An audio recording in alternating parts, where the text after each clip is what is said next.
എല്ലാവർക്കും നമസ്കാരം. സ്കോർ അക്കാഡമിയിലേക്ക് സ്വാഗതം. നമ്മൾ ഈ വീഡിയോയിൽ ഡിസ്കസ് ചെയ്യാൻ പോകുന്നത് ഇലക്ട്രിക്കൽ ഉദ്യോഗാർത്ഥികൾക്കുള്ള അവസരങ്ങളെക്കുറിച്ചാണ്. അത് ഇലക്ട്രിക്കലിൽ ഒരു ബിടെക് ഉള്ളവരായിക്കോട്ടെ, ഡിപ്ലോമ ഇൻ ഇലക്ട്രിക്കൽ എഞ്ചിനീയറിംഗ് ആയിക്കോട്ടെ, ഇലക്ട്രിക്കൽ ട്രേഡിൽ IT ഉള്ളവരായിക്കോട്ടെ, ഒട്ടനവധി അവസരങ്ങളാണ് നമുക്ക് വരാനിരിക്കുന്നത്. എസ്പെഷ്യലി 2025-26 നമുക്ക് എക്സ്പയർ ആവുന്ന കുറേ റാങ്ക് ലിസ്റ്റുകളുണ്ട്. പുതിയ നോട്ടിഫിക്കേഷൻ കുറച്ച് അനൗൺസ് ചെയ്ത് കഴിഞ്ഞു ഓൾറെഡി. അതുപോലെ തന്നെ എല്ലാ വർഷവും നടക്കാൻ പോകുന്ന റെയിൽവേ SSC എക്സാംസ് ഒക്കെ ഞാൻ ഈ വീഡിയോയിൽ പരാമർശിക്കുന്നുണ്ടാവും. നമുക്ക് ഡയറക്റ്റ്ലി തന്നെ സെഷനിലേക്ക് പോയാലോ. ഈ സെഷനിൽ ഞാൻ പ്രധാനമായും ഡിസ്കസ് ചെയ്യാൻ പോകുന്നത് നമ്മളുടെ ഇലക്ട്രിക്കലിൻ്റെ വരാൻ പോകുന്ന എല്ലാ ക്വാളിഫിക്കേഷൻ, അതായത് ITA, ഡിപ്ലോമ, ഡിഗ്രി ഉള്ളവർക്ക് എഴുതാൻ പറ്റുന്ന എക്സാംസ് ഏതൊക്കെ നമുക്ക് എക്സ്പെക്റ്റ് ചെയ്യാം, അതാണ് അപ്കമിങ് ഇലക്ട്രിക്കൽ എക്സാംസ് ഞാൻ ഇവിടെ മെൻഷൻ ചെയ്തിരിക്കുന്നത്. അതോടൊപ്പം തന്നെ നമ്മൾ ഈ എക്സാംസിന് വേണ്ടി, അതായത് ITA ലെവൽ എക്സാമിന്, ഡിപ്ലോമ ലെവൽ എക്സാമിന്, ഡിഗ്രി ലെവൽ എക്സാമിന് ഒക്കെ പ്രിപ്പയർ ചെയ്യേണ്ട ലെവൽ എന്തായിരിക്കണം, അത് എന്തുകൊണ്ട് ആ ലെവലിലേക്ക് പോകണം എന്നുള്ളത് ലേറ്റസ്റ്റ് 2024 വന്ന അല്ലെങ്കിൽ നടന്ന എക്സാമിനെ ബേസ് ചെയ്തിട്ടായിരിക്കും ഞാൻ പറയുക കേട്ടോ. വളരെ ഇമ്പോർട്ടൻ്റ് ആണ്. അതും കൂടി ഉൾപ്പെടുത്തി വേണം നമ്മൾ എന്ത് ചെയ്യാനായിട്ട്, നമ്മുടെ ഡ്രീം ജോബിന് വേണ്ടി പ്രിപ്പയർ ചെയ്യാനായിട്ട്. ഇനി എല്ലാവരുടെയും ഒരു സംശയമാണ്, ഇപ്പോൾ നമുക്ക് ഇൻസ്പെക്ടറിൻ്റെ നോട്ടിഫിക്കേഷൻ വരാൻ പോവുകയാണെന്ന് പറഞ്ഞു അല്ലേ. അപ്പോൾ KSEBയുടെ സബ് എഞ്ചിനീയർ എക്സാമിന് നോട്ടിഫിക്കേഷൻ ഉടനെ ഉണ്ടാവും എന്നുള്ളൊരു ചോദ്യം ഒരുപാട് പേര് ചോദിക്കാറുണ്ട്. നമ്മുടെ കമൻസിലും എല്ലാവരും ചോദിക്കാറുണ്ട്, നേരിട്ടും വിളിച്ചൊക്കെ ചോദിക്കാറുണ്ട്. ന്യായമായൊരു സംശയമാണ്. മാത്രമല്ല KSEB എന്ന് പറയുന്നത് ഏതൊരു ഇലക്ട്രിക്കൽ ഉദ്യോഗാർത്ഥിയുടെയും ഡ്രീം ജോബാണ്, ഒരു സംശയവും വേണ്ട. കാരണം എന്താ, KSEB എന്ന് പറയുന്നത് നമ്മുടെ നാടിൻ്റെ തന്നെ ലൈഫ് ലൈനാണ്. അത് മാത്രമല്ല KSEBയുടെ ഡിപ്പാർട്ട്മെൻറ്റിൻ്റെ ഒരു എന്താ പറയുക, ഒരു ഗ്ലാമർ ആയിക്കോട്ടെ. അതുപോലെ തന്നെ നമുക്ക് ഒരു ഇലക്ട്രിക്കൽ എഞ്ചിനീയറിംഗിനെ സംബന്ധിച്ചിടത്തോളം നമ്മുടെ കരിയർ ഗ്രോത്ത് ആണെങ്കിലും നമ്മുടെ ഒരു ലേണിംഗ് ആണെങ്കിലും ഏറ്റവും കൂടുതൽ ഉണ്ടാവാൻ സാധ്യത, പ്രാക്ടിക്കലായിട്ട് നമുക്ക് ഹാൻഡ്സ് ഓൺ ചെയ്യാൻ പറ്റുന്ന ഒരു ഡിപ്പാർട്ട്മെൻറ്റാണ് KSEB.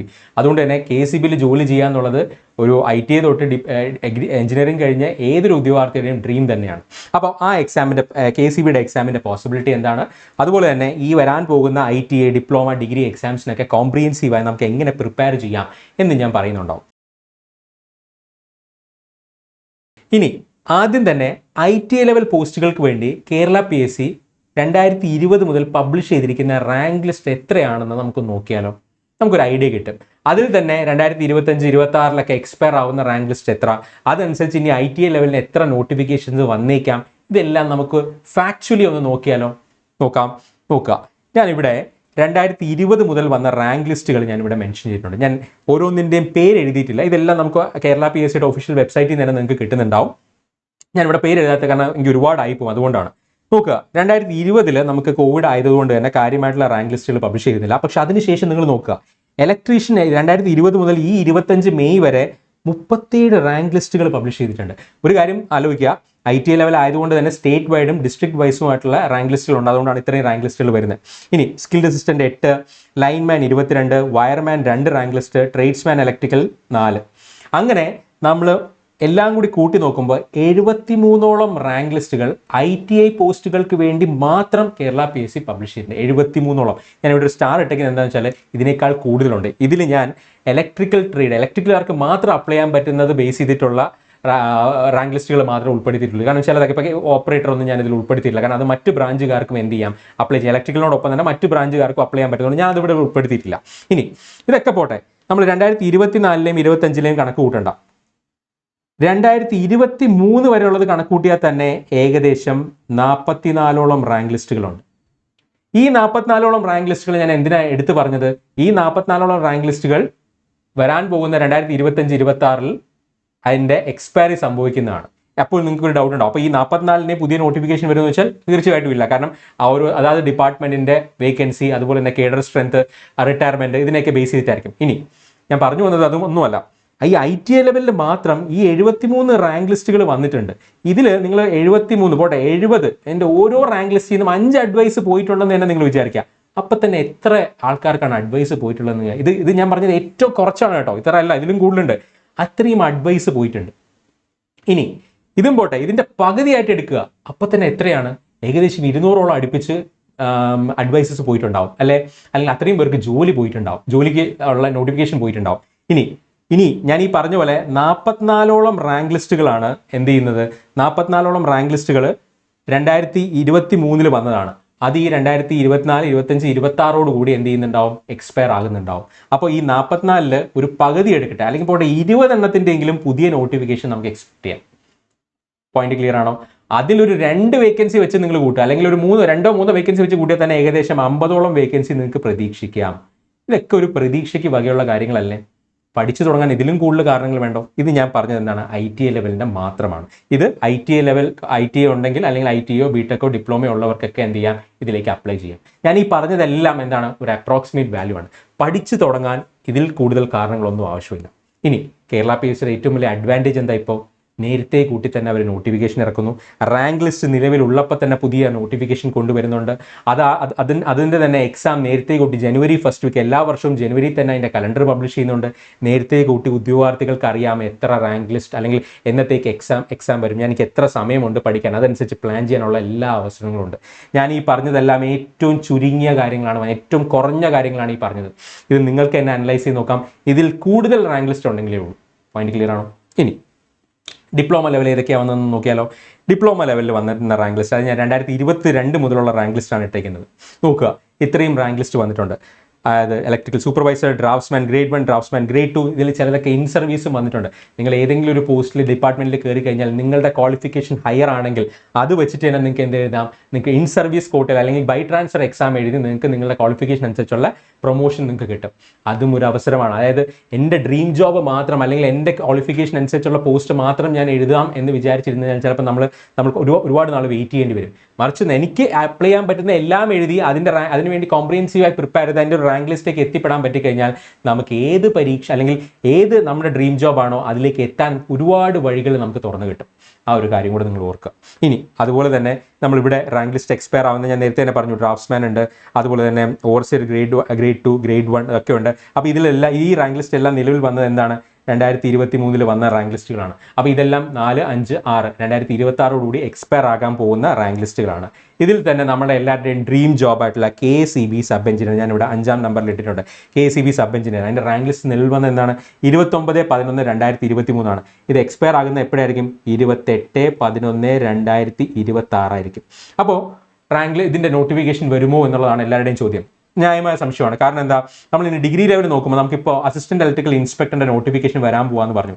അസിസ്റ്റന്റ് ഇലക്ട്രിക്കൽ ഇൻസ്പെക്ടറിന്റെ റാങ്ക് ലിസ്റ്റ് എക്സ്പയർ ആവുന്നത് 2/8/2026 ആ സമയത്ത് എക്സ്പയർ ആവുന്ന റാങ്ക് ലിസ്റ്റിന്റെ പുതിയ നോട്ടിഫിക്കേഷൻ വന്നിട്ടുണ്ടെങ്കിൽ തീർച്ചയായിട്ടും നമുക്ക് മറ്റ് ഡിപ്പാർട്ട്മെന്റിനും അതേപോലെ തന്നെ പ്രതീക്ഷിക്കാം. എഗെയിൻ ഒരു ഗ്യാരണ്ടീഡ് അല്ല. കാരണം എന്താ, KCB ഒരു ബോർഡാണ്, ഗവൺമെന്റ് ഓഫ് കേരളയുടെ ഒരു പബ്ലിക് സെക്ടർ അണ്ടർടേക്കിംഗ് ആണ്.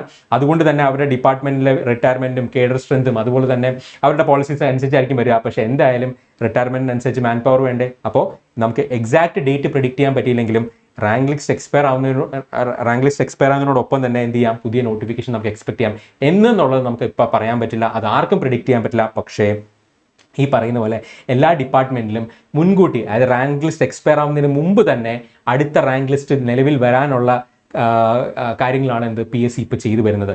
അത് ഏതൊരു ഉദ്യോഗാർത്ഥിയെ സംബന്ധിച്ചിടത്തോളം വളരെ വളരെ ഇമ്പോർട്ടൻറ്റും സ്വീകാര്യമായിട്ടുള്ള കാര്യമാണ്. അതുകൊണ്ട് തന്നെ നിങ്ങൾ അതിൻ്റെ മാക്സിമം അഡ്വാൻറ്റേജ് നിങ്ങൾ എടുക്കുക എന്നുള്ളത് മാത്രമേ എനിക്കിവിടെ പറയാനുള്ളൂ. ഓക്കെ, KCB കുറിച്ച് നമുക്ക് വീണ്ടും ഡിസ്കസ് ചെയ്യാം കേട്ടോ. ഇനി അതുപോലെ തന്നെ യൂണിവേഴ്സിറ്റീസ് ഇൻ കേരളയുടെ റാങ്ക് ലിസ്റ്റ് 2024 ഫെബ്രുവരിയിൽ വന്നു. അപ്പോൾ 25, 26, 27 ഫെബ്രുവരിയിൽ അത് എക്സ്പയർ ആവും. അപ്പം നമുക്കിത് 26 മിഡോട് കൂടി എന്ത് ചെയ്യാം, നമുക്ക് ഇതിൻ്റെ പുതിയ നോട്ടിഫിക്കേഷൻ നമുക്ക് എക്സ്പെക്ട് ചെയ്യാം. അതുപോലെ തന്നെ അങ്ങനെ ഏതാണെങ്കിലും നിങ്ങൾ എന്ത് ചെയ്യുക, ഒരു 3 years ആഡ് ചെയ്യുക. അതുകൊണ്ട് അതിൻ്റെ കൂടെ തന്നെ ഏകദേശം ഇപ്പം തന്നെ ഇൻസ്പെക്ടറിൻ്റെ റാങ്ക് ലിസ്റ്റ് നിങ്ങൾ നോക്കുക. അത് റാങ്ക് ലിസ്റ്റ് ഇനിയും ഏകദേശം 1 വർഷവും 2 മാസവും ഉണ്ട്. അപ്പോൾ തന്നെ പുതിയ നോട്ടിഫിക്കേഷൻ വരാൻ പോവുകയാണ്. അല്ലെങ്കിൽ ഒരു വർഷം ഉള്ളപ്പോൾ തന്നെ പുതിയ നോട്ടിഫിക്കേഷൻ വരാൻ പോവുകയാണ്. അതിനനുസരിച്ച് എക്സാം നടത്തി ഒരു പുതിയ റാങ്ക് ലിസ്റ്റും വരുന്നുണ്ടാവും. അപ്പോൾ അതിനനുസരിച്ച് എന്ത് ചെയ്യുക, നേരത്തെ കൂട്ടി പ്ലാൻ ചെയ്ത് പ്രിപ്പയർ ചെയ്യുക. പോയിന്റ് ക്ലിയർ ആണോ? അപ്പോൾ ഈ കാര്യങ്ങളെല്ലാം നിങ്ങളുടെ മനസ്സിൽ വെച്ച് നിങ്ങൾ എന്ത് ചെയ്യണം, ഇതിപ്പോൾ ഞാൻ പറഞ്ഞ IT ലെവലിൻ്റെ കാര്യം പറഞ്ഞു, ഡിപ്ലോമ ലെവലിൻ്റെ കാര്യം പറഞ്ഞു, ഇനി ഡിഗ്രി ലെവലിൻ്റെ പറയുന്നുണ്ടാവും. ഇതെല്ലാം കൂടി നിങ്ങൾ ഒരുമിച്ച് പഠിക്കാൻ ഒരു കോംപ്രിഹെൻസീവായിട്ട് പ്രിപ്പറേഷൻ നടത്തുക. എന്നിട്ട് ഈ വഴി കൂടെ വരുന്ന എല്ലാ എക്സാംസും എന്ത് ചെയ്യുക, എഴുതുക. മൾട്ടിപ്പിൾ റാങ്ക് ലിസ്റ്റിൽ കയറുക. അതിൽ നിങ്ങളുടെ ഡ്രീം ജോബ് ഉണ്ടാവാം, അല്ലെങ്കിൽ ഡ്രീം ജോബിന് വേണ്ടി നിങ്ങൾക്ക് ഈ പ്രിപ്പറേഷൻ ഒരു മുതൽക്കൂട്ടായിരിക്കും. കാരണം ഡ്രീം ജോബ് ചിലപ്പോൾ നിങ്ങൾക്ക് ഒരു വർഷം കഴിഞ്ഞായിരിക്കും വരിക, ഒരു കുഴപ്പമില്ല. അതിനിടയിൽ നിങ്ങൾ ഓൾറെഡി തന്നെ പല റാങ്ക് ലിസ്റ്റിൽ വന്നു, നിങ്ങൾക്ക് ഒരു ജോലിയിൽ കയറാം. ഒരിക്കൽ നിങ്ങളുടെ കോൺസെപ്റ്റ് ക്ലിയർ ആണ്, ഒരിക്കൽ നിങ്ങൾ കോൺസെപ്ഷ്യലി പഠിച്ചു കഴിഞ്ഞു, ഒരിക്കൽ കോംപ്രിഹെൻസീവായി നിങ്ങൾക്ക് സബ്ജക്ട്സ് എല്ലാം അറിയാമെങ്കിൽ ഏത് എക്സാം വന്നാലും എന്താ പറയുക എക്സാമിന് മുമ്പുള്ള 1-2 മാസം നിങ്ങളൊന്ന് റിവൈസ് ചെയ്താൽ മതിയാവും. അപ്പോൾ അതിനൊക്കെ വേണ്ടിയാണ് ഞാൻ ഈ അവസരങ്ങളെക്കുറിച്ച് ഒന്ന് ഡീറ്റെയിൽഡ് ആയിട്ട് പറഞ്ഞത്. ഓക്കെ, പോയിന്റ് ക്ലിയർ ആയെന്ന് വിചാരിക്കുന്നു. നോക്കുക, ഇനി ഡിഗ്രി ലെവൽ എക്സാം നോക്കുക. ആദ്യം തന്നെ ഇൻസ്ട്രക്ടർ ഗ്രേഡ് 1 ഞാൻ ഇട്ടിട്ടുണ്ട്. ഇൻസ്ട്രക്ടർ ഗ്രേഡ് 1 റാങ്ക് ലിസ്റ്റ് നിലവിൽ വന്നത് 2022 ഓഗസ്റ്റിലാണ്. അതുകൊണ്ട് തന്നെ 2025 അതായത് ഈ വർഷം ഓഗസ്റ്റിൽ തന്നെ എന്ത് ചെയ്യാം, ഇതിൻ്റെ റാങ്ക് ലിസ്റ്റ് എക്സ്പയർ ആകുന്നുണ്ടാകും. പോയിന്റ് ക്ലിയർ ആണോ? അതുപോലെ തന്നെ ഇൻസ്പെക്ടറേറ്റിൻ്റെ റാങ്ക് ലിസ്റ്റ് നിലവിൽ വന്നത് 3/8/2023 അതുപോലെ തന്നെ AEPWD ബാർ ഇറിഗേഷൻ അത് വന്നത് എന്നാണ്, അതും സെയിം ഇറിഗേഷൻ ഈ ഇൻസ്പെക്ടറിൻ്റെ കൂടെ തന്നെ വന്ന റാങ്ക് ലിസ്റ്റാണ്, സെയിം ഡേ വന്ന റാങ്ക് ലിസ്റ്റാണ് ഇത് രണ്ടും. അപ്പോൾ ഇത് രണ്ടും ഈ പറയുന്ന പോലെ നമുക്ക് 2/8/2026 റാങ്ക് ലിസ്റ്റ് എക്സ്പയർ ആവും. അതിന് മുന്നോടിയായിട്ട് തന്നെ നമുക്ക് നോട്ടിഫിക്കേഷൻ എക്സ്പെക്ട് ചെയ്യാം. അതുപോലെ തന്നെ AEI ഇൻസ്പെക്ടറേറ്റിൻ്റെ നോട്ടിഫിക്കേഷൻ ഓൾറെഡി വരുമെന്ന് കേരള PSC പറഞ്ഞു കഴിഞ്ഞു. പഠിക്കാനായി ഇതിലും കൂടുതൽ കാരണങ്ങൾ നിങ്ങൾക്ക് വേണോ? ഏറ്റവും മികച്ച അവസരങ്ങളാണ്. പിന്നെയും താഴോട്ട് ഒരുപാട് റാങ്ക് ലിസ്റ്റുകളുണ്ട്. ഞാൻ 24 ശേഷം വന്നിട്ടുള്ള റാങ്ക് ലിസ്റ്റുകൾ ഒന്നും തന്നെ എടുത്തില്ല, കാരണം അത് എക്സ്പയർ ആവുന്നത് വീണ്ടും 2027 ആയിരിക്കും. അതുകൊണ്ട് തന്നെ ഞാൻ അതിപ്പോൾ കൺസിഡർ ചെയ്തിട്ടില്ല. അതിന് മുമ്പ് തന്നെ നമുക്ക് ഒരുപാട് അവസരങ്ങളുണ്ട്. ഇനി ഇത് മാത്രമാണോ? അല്ല, നമുക്ക് എല്ലാ വർഷവും നടക്കാൻ പോകുന്ന RRBയുടെ എക്സാംസ്, SSCയുടെ എക്സാംസ് ഒക്കെ ഉണ്ട് അല്ലേ? അത് നമുക്ക് നോക്കാം.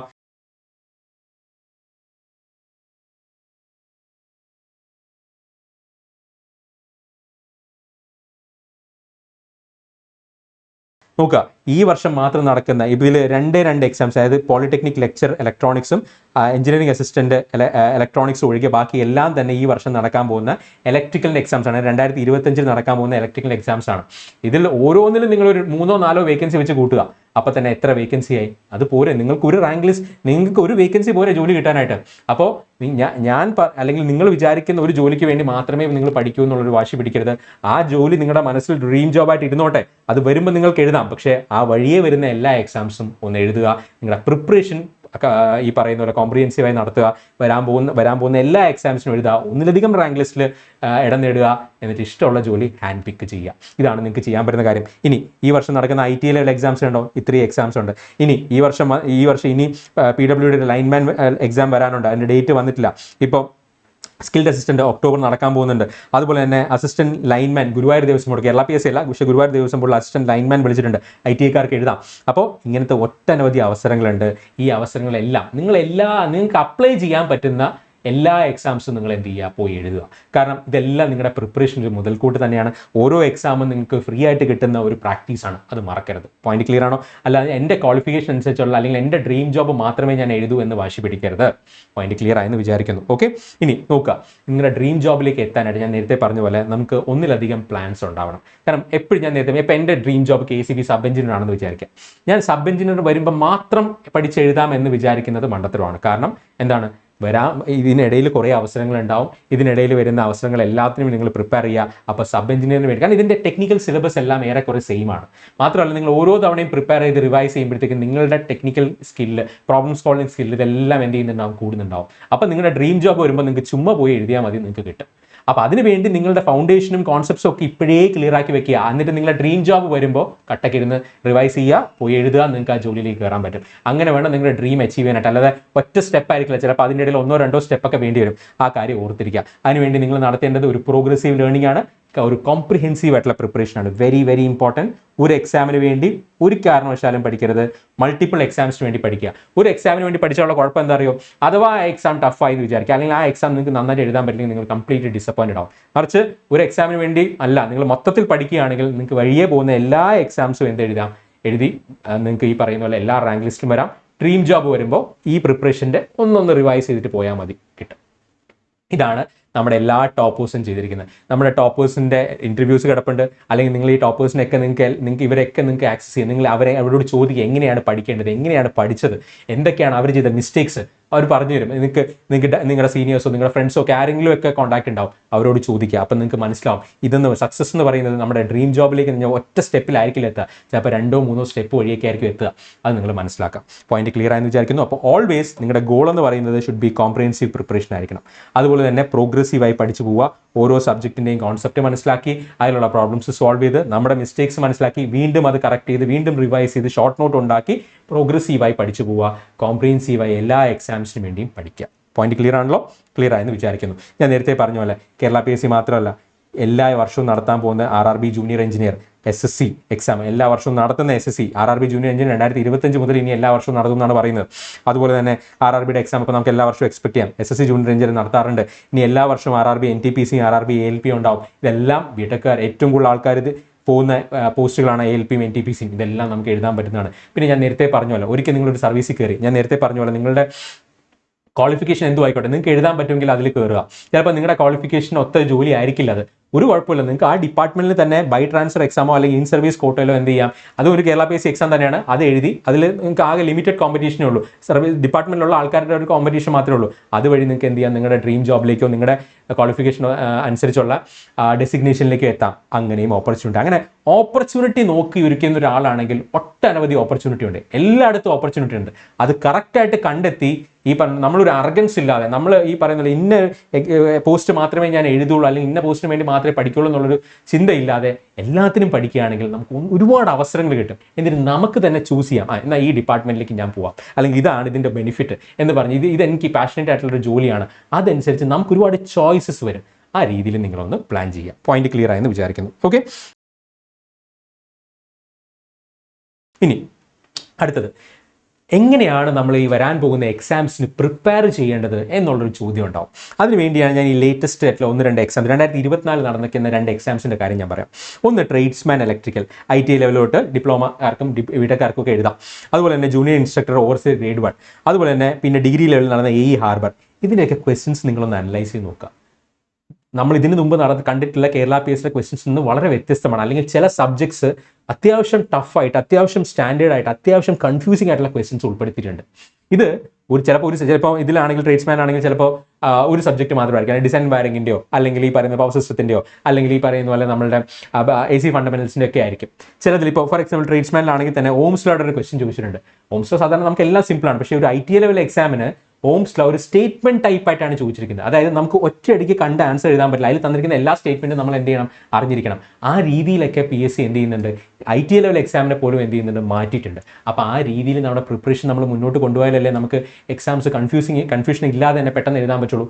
അത് നിങ്ങൾ ഓർക്കുക. പോയിന്റ് ക്ലിയർ ആണോ? ഇനി AE ഹാർബർ നോക്കുക. ഇപ്പോൾ AE ലെവൽ എക്സാംസ് നോക്കുമ്പോൾ ട്രെൻഡിങ് ആയിട്ടുള്ള കുറേ സബ്ജക്ട്സ് ഉണ്ട്. ഇനി ഡിഗ്രി ലെവൽ എക്സാംസിന് തന്നെ നമുക്ക് ചില കാര്യങ്ങൾ കൂടി നിങ്ങൾ മനസ്സിലാക്കണം. ചില ഡിഗ്രി ലെവൽ എക്സാംസിന് ചില സിലബസ് ഒന്നും ചില സബ്ജക്ട്സ് ഒന്നും പറഞ്ഞിട്ടില്ല, പക്ഷെ അതിൽ നിന്നുള്ള ക്വസ്റ്റ്യൻ ചില ജനറിക് ആയിട്ടുള്ള ടോപ്പിക്സ് ഉണ്ട്, അതും വരുന്നുണ്ടാവും. അതും നമ്മൾ മനസ്സിലാക്കുക. ചില ഡിഗ്രി ലെവൽ എക്സാംസിന് ഡിസൈൻ ആൻഡ് വയറിംഗ് ഉണ്ടാവില്ല, പക്ഷേ ഡിസൈൻ ആൻഡ് വയറിംഗ് എല്ലാ എക്സാമിനും ചോദിക്കുന്നതാണ്. അപ്പോൾ അത് ജനറിക് ആയിട്ടുള്ള സബ്ജക്ട്സ് നിങ്ങൾ മനസ്സിലാക്കുക. പിന്നെ അതുപോലെ തന്നെ ഇലക്ട്രോണിക് സബ്ജക്ട്സ്, ഡിജിറ്റൽ ഇലക്ട്രോണിക്സ് ആയിക്കോട്ടെ, അനലോഗ് ആയിക്കോട്ടെ, പവർ ഇലക്ട്രോണിക്സ് ആയിക്കോട്ടെ, കൺട്രോൾ സിസ്റ്റം ആയിക്കോട്ടെ, ഇതെല്ലാം കുറച്ചുകൂടി വെറൈറ്റി ഓഫ് ക്വസ്റ്റ്യൻസ്, കുറച്ചുകൂടി സ്റ്റാൻഡേർഡ് 1-2 സ്റ്റെപ്പ് എഴുതി ഫോർമുലാസ് ഡയറക്റ്റ്ലി അപ്ലൈ ചെയ്താൽ മാത്രമല്ല, അതിൽ നിന്ന് ഇൻഫറൻസും കൂടി മനസ്സിലാക്കിയാൽ മാത്രം ചെയ്യാൻ പറ്റുന്ന ക്വസ്റ്റ്യൻസും ഇപ്പോൾ വരാറുണ്ട്. അതായത് ഏറ്റവും ലേറ്റസ്റ്റ് ആയിട്ടുള്ള ഈ ഹാർബറിന്റെ ക്വസ്റ്റ്യൻ നോക്കിയാലും നിങ്ങൾക്ക് അത് മനസ്സിലാവും. അപ്പോൾ ഇനി വരാൻ പോകുന്ന ക്വസ്റ്റ്യൻസ് ഇതിലും ഒരുപടി മുകളിലായിരിക്കും. അതിനനുസരിച്ച് നമ്മുടെ പ്രിപ്പറേഷൻ ഉയർത്തേണ്ടേ, കോംപ്രിഹെൻസീവ് ആയിട്ട് പ്രിപ്പയർ ചെയ്യേണ്ടേ, അത് നിങ്ങളുടെ മനസ്സിലുണ്ടാവണം. പോയിന്റ് ക്ലിയർ ആണോ? അപ്പോൾ ഇതിന് വേണ്ടിയാണ് ഞാൻ റീസെന്റ് എക്സാംസിന്റെ ഒരു ബ്രീഫ് അനാലിസിസ് ചെയ്ത് ഇതിനെക്കുറിച്ച് ഡീറ്റെയിൽ ആയിട്ട് വീഡിയോ നമുക്ക് പിന്നെ ചെയ്യാം കേട്ടോ.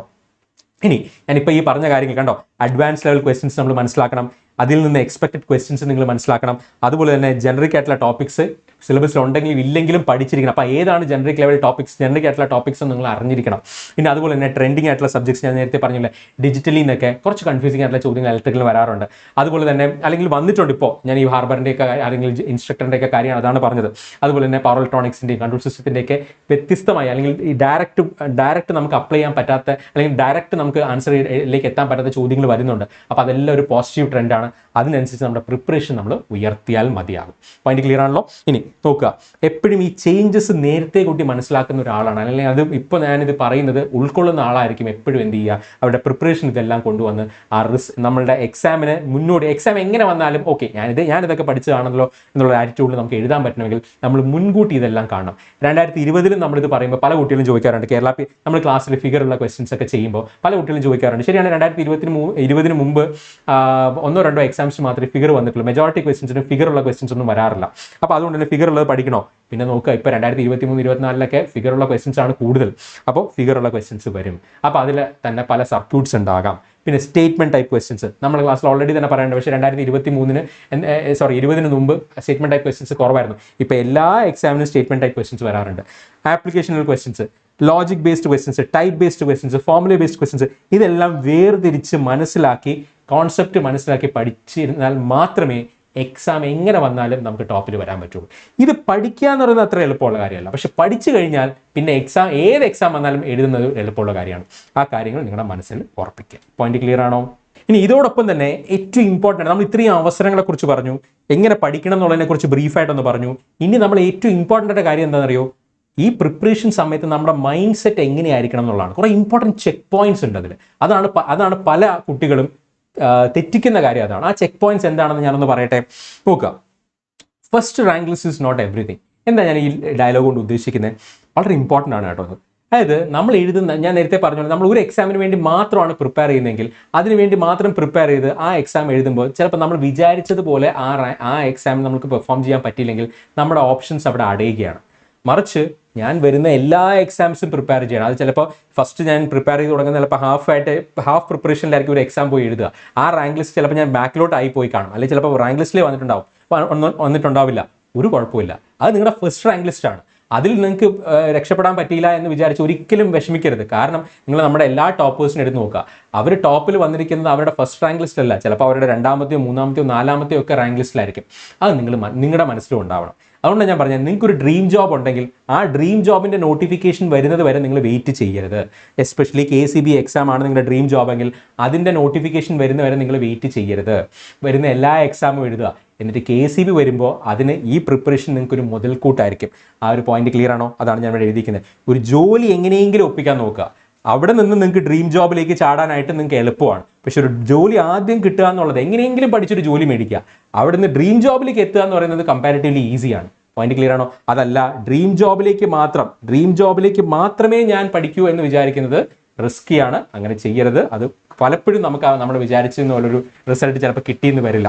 പോയിന്റ് ക്ലിയർ ആണല്ലോ? അപ്പോൾ നിങ്ങളുടെ ഗോൾ, നിങ്ങളുടെ ഡ്രീം ആയിക്കോട്ടെ, അത് KCB ആയിക്കോട്ടെ. ഞാൻ KCB എന്ന് പറയുന്നത് ഏറ്റവും കൂടുതൽ കുട്ടികൾ ചോദിക്കുന്ന ഒരു പോസ്റ്റ് ആയതുകൊണ്ടാണ് കേട്ടോ.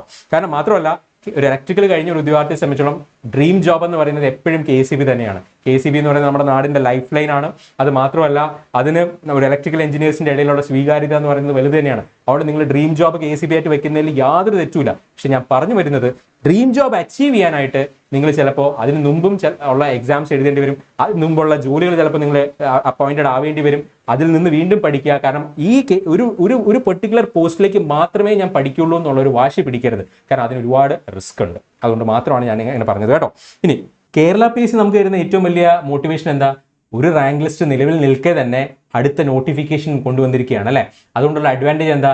നമ്മുടെ എക്സിസ്റ്റിംഗ് റാങ്ക് ലിസ്റ്റ് എക്സ്പയർ ആകുമ്പോൾ പുതിയ റാങ്ക് ലിസ്റ്റ് നിലവിൽ വരും. അതുകൊണ്ടുള്ള ഏറ്റവും വലിയ അഡ്വാൻറ്റേജ് ആർക്കാണ്? ഇതിനു വേണ്ടി പ്രിപ്പയർ ചെയ്യുന്ന ഉദ്യോഗാർത്ഥികൾ തന്നെയാണ്. ഇനി സെക്കൻഡ് ഏറ്റവും വലിയ അഡ്വാൻറ്റേജ് എന്താ?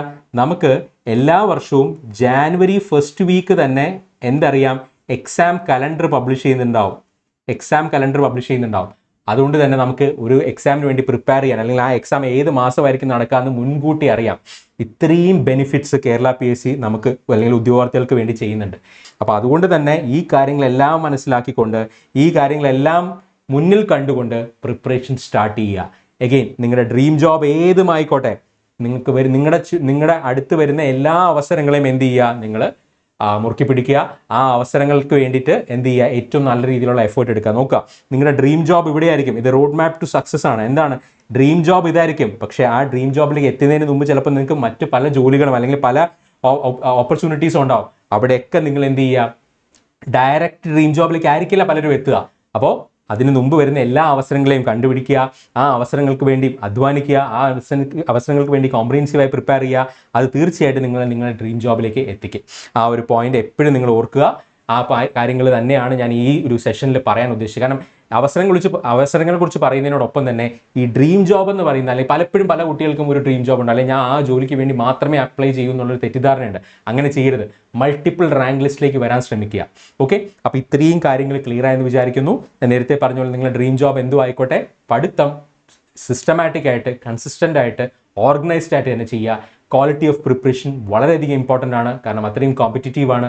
അത് നമ്മളൊരു അഡ്വാൻസ്ഡ് ലെവലിൽ തന്നെ ഏതൊരു എക്സാം, അത് ITA level, diploma level, degree level ആയിക്കോട്ടെ, അഡ്വാൻസ്ഡ് ലെവലിൽ തന്നെ പ്രിപ്പയർ ചെയ്യുക. എന്നാൽ മാത്രമേ നമുക്ക് ഈ പറയുന്ന ടോപ്പിൽ എത്താൻ സാധിക്കുകയുള്ളൂ. പിന്നെ എങ്ങനെ പ്രിപ്പയർ ചെയ്യണം, എങ്ങനെയാണ് ഞാനൊരു എക്സാമിനെ അപ്രോച്ച് ചെയ്യേണ്ടതെന്നൊക്കെ ഓൾറെഡി ഈ റാങ്ക് ലിസ്റ്റിൽ വന്നിട്ടുള്ള നിങ്ങളുടെ ഫ്രണ്ട്സ് ഉണ്ടാവും, സീനിയേഴ്സ് ഉണ്ടാവും, അവരോട് ചോദിക്കുക. നമ്മളൊരു സിനിമ കാണാൻ പോകുന്നതിന് മുമ്പ് റിവ്യൂ ചോദിക്കാറില്ലേ? അപ്പോൾ ഒരു ഇത്രയും വലിയൊരു ലൈഫിലൊരു ഇമ്പോർട്ടൻറ്റ് ഡിസിഷൻ എടുക്കുന്നതിന് മുമ്പ് നിങ്ങൾക്ക് എങ്ങനെയാണ് പ്രിപ്പറേഷൻ സ്ട്രാറ്റജി എന്നൊക്കെ അവരോട് ചോദിച്ചൂടെ? കോൺടാക്ട് ഇല്ല, അതായത് നമുക്ക് ഡയറക്റ്റ് കോൺടാക്ട് ഇല്ലെങ്കിൽ നമ്മുടെ ഫ്രണ്ട്സൊക്കെ ആയിട്ട് കോൺടാക്ട് ഉണ്ടാവും. അവരെ വിളിക്കുക, അവരുടെ സമയം ചോദിച്ചിട്ട് ഒന്ന് കോൺടാക്ട് ചെയ്ത് അവരെ എന്ത് ചെയ്യുക, അവരുടെ അടുത്ത് ചോദിക്കുക എങ്ങനെയായിരുന്നു അവരുടെ പ്രിപ്പറേഷൻ, എന്നിട്ട് അത് മനസ്സിലാക്കുക, അത് നിങ്ങളുടെ പ്രിപ്പറേഷനിൽ ഉൾപ്പെടുത്തുക. അപ്പോൾ ഈ കാര്യങ്ങളെല്ലാം നിങ്ങൾക്ക് മനസ്സിലായെന്ന് വിചാരിക്കുന്നു. ഈ അവസരങ്ങളെ കുറിച്ച് നിങ്ങൾ തന്നെ പറഞ്ഞിട്ടാണ് ഞാൻ ഈ വീഡിയോ ചെയ്തത്. അപ്പോൾ ഇത്രയും കാര്യങ്ങൾ ക്ലിയർ ആയെന്ന് വിചാരിക്കുന്നു. Thanks a lot for watching. അടുത്ത അപ്ഡേറ്റ് വീഡിയോ ആയി വീണ്ടും കാണാം. Stay tuned.